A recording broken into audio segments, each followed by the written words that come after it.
And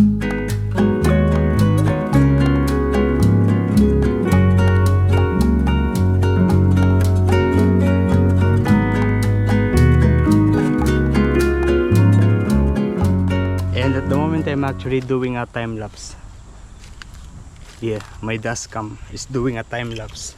So basically when I stop the car, when I switch off the engine, it is going to switch on to time lapse recording automatically. We are going home now. We go first to the petrol station. I'm going to put gas, and also I'm going to put air. Oh, I can see Tony. Tony is the lady with the Suzuki Jimny. Yeah, she was working before in my workplace.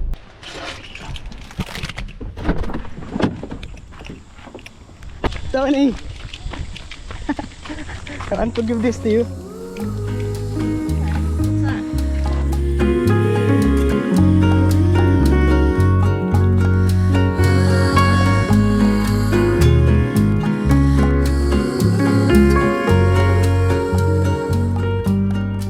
And we are now here in the petrol station.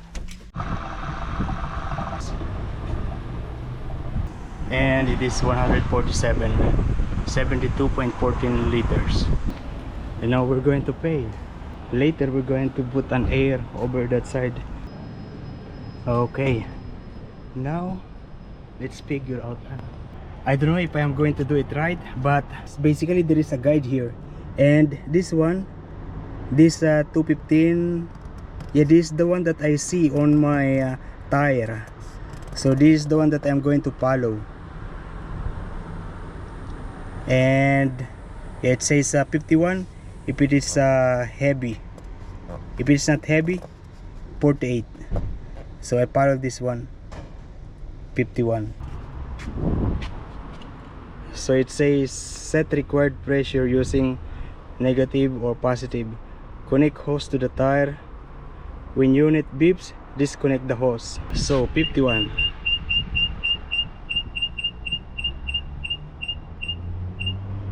PSI. I'm going to remove this. Oh, I'm scared.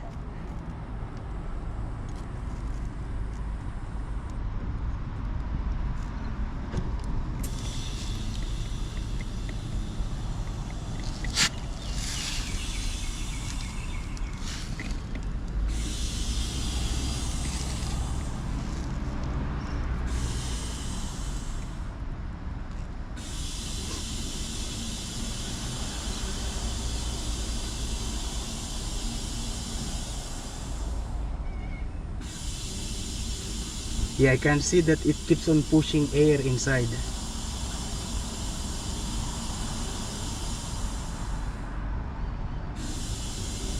Yeah, I can feel it.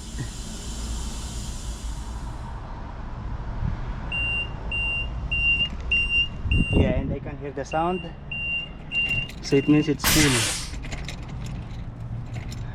Oh, I almost lost this one. Very nice, I made it. This is my very first time to put air. I press this and push it here. Okay, so it's locked.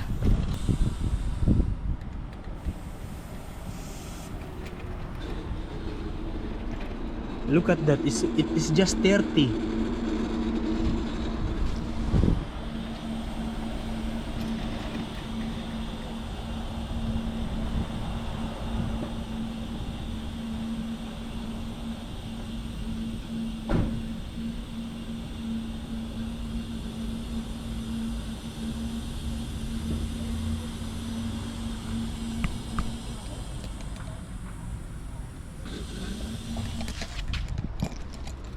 It is 50 now, or 51 now.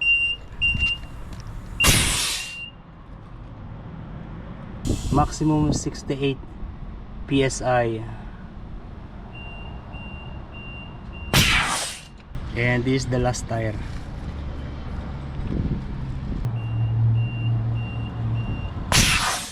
How do I put air on the spare tire? Yeah, the floor is very hot. Where is it?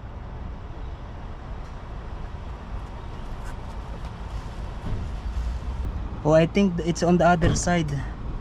Yeah, I won't be able to reach it. I need to remove this. I'm not going to do that. I will put it here back properly. And we are home. Yeah, it's already 5 o'clock. Yeah, 10 minutes to 5 o'clock. But the sunset will be later at 8 o'clock. 8:30 something. And again, I forgot to put this in the fridge. Yeah, and it's already up. Not good. It's a wasting of rice. Not good. I'm going to make a soup instead. I have this siomai, dim sum. I'm going to make it a soup. Also going to put some here. That much. Yeah, I just added some egg, soy sauce, and salt.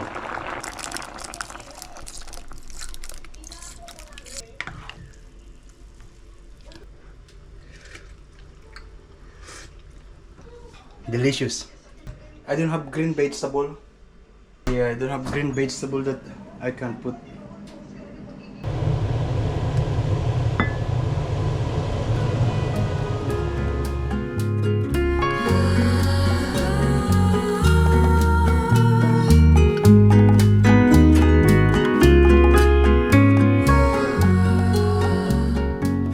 Yo, good day guys. Yeah, it is already 4:10. Yeah, today I work from 6 o'clock and I finish at 2 o'clock. Today actually the weather is not yeah, it's not sunny this day. Today is very cloudy, looks like it is going to rain. So there's not much people at the beach. And this is the one that I cooked yesterday. Why is like this? I'm just going to reheat this. This is the soup that I cooked yesterday. Oh, also the rice. I'm going to reheat it. Actually, yesterday I did not eat the rice, just the soup. And this is it. This is my lunch. It is now already, yeah, 10 minutes to 8 o'clock. Outside this is still, yeah, like this, still bright. Sunset will be later around 8:30. And you know, by 8 o'clock actually, yeah, some of the roads will be going to be closed for the celebration of the New Year's Eve, for the fireworks. Should I go now or just leave the car? Oh, it is actually already 8:30.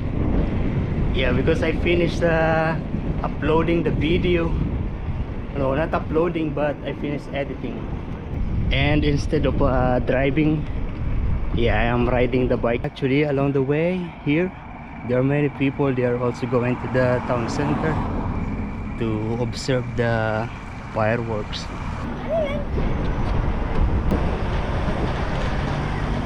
And we are now here in the park where I usually stay. There are many people here. Look at that. So basically, down there is the Albura Marina.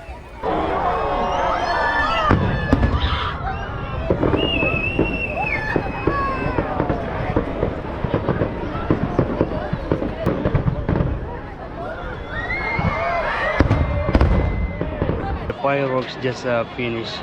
It's about 13 minutes and I didn't really able to see it perfectly because yeah, it was covered by the trees, but it's okay. Oh no, but then we get stuck there and then it's on the gear. Oh, we'll get stuck there together. Oh look, this is guys, I'll see what she does. It'll be fun, bro. Anyway. Okay, we're going out. We're going to walk instead for safety of everyone.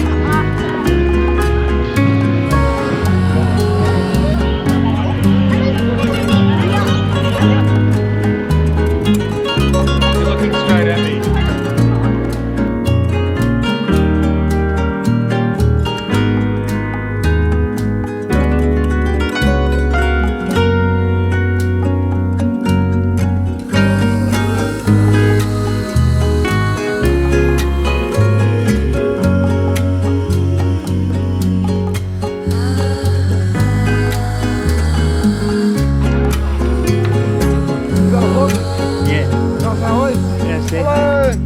What are you doing, eh?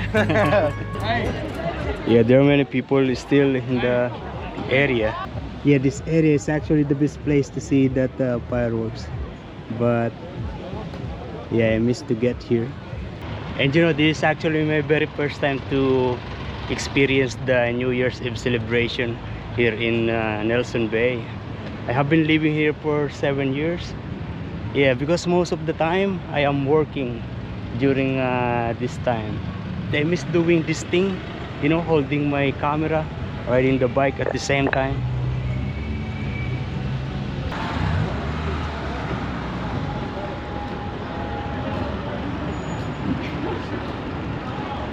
Leave the bike there, and we're going to buy something to eat inside.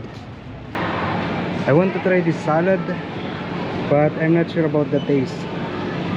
Yeah, the Filipino pasta salad is actually delicious. I'm just not sure about this kind. Coleslaw, I know, but I don't like. I'm getting one of these. This 50% discount. Oh, actually, I'm just going to get an ice cream. This one, almond, this is $5.50. 4 pieces inside. Look at the healthy rating. 1. Yeah, last minute, 5 minutes, last 5 minutes. But still some people are coming in. Let's go. Happy New Year, everyone. Yeah, I'm just watching Sydney fireworks.